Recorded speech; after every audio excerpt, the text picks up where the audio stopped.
کیا تم میرا ایک کام کر سکتے ہو؟ تمہارا کیا خیال ہے؟ اب تک میں اس کے علاوہ اور کیا کر رہا تھا؟ سالار نے پوچھا۔ دوسری طرف کچھ دیر خاموشی رہی، پھر اس نے کہا، کیا تم لاہور جا کر جلال سے مل سکتے ہو؟ سالار نے ایک لمحے کے لیے اپنی آنکھیں بند کیں۔ کس لیے؟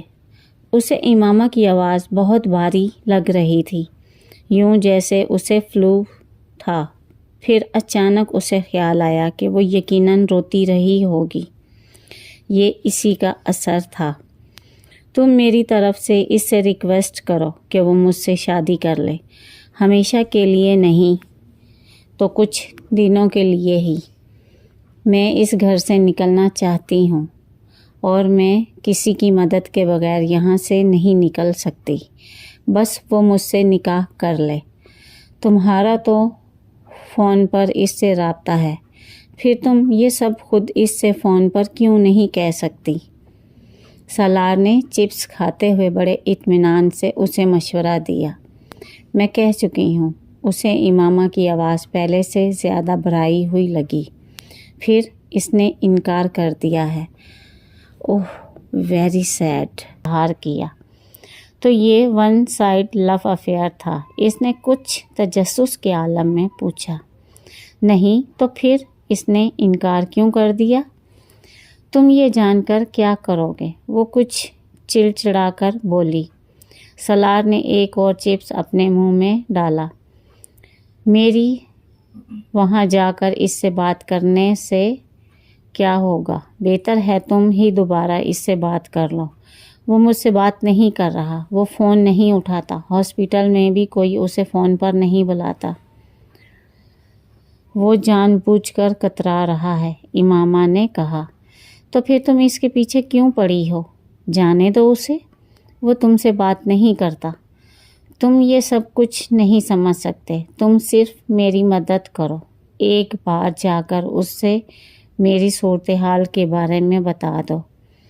وہ مجھ سے اسی طرح نہیں کر سکتا، اور اگر اس نے مجھ سے بات کرنے سے انکار کر دیا تو پھر بھی تم اس سے بات کرنا، شاید کوئی صورت نکل آئے، میرا مسئلہ حل ہو جائے۔ سالار کے چہرے پر مسکراہٹ نمودار ہوئی۔ اسے امامہ کے حال پر ہنسی آ رہی تھی۔ فون بند کرنے کے بعد چپس کھاتے ہوئے بھی وہ اس سارے معاملے کے بارے میں سوچتا رہا۔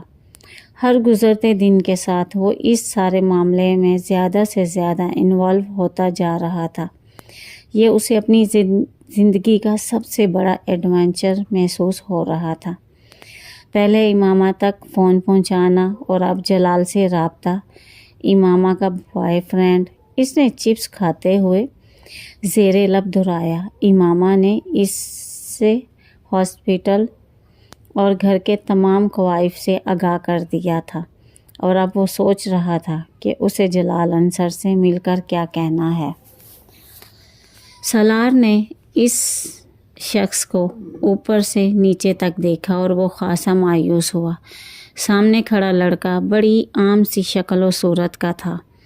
سالار کے لیے لمبے قد اور خوبصورت جسم نے اسے صنف مخالف کے لیے کسی حد تک پرکشش بنا دیا تھا، مگر سامنے کھڑا ہوا وہ شخص ان دونوں چیزوں سے محروم تھا۔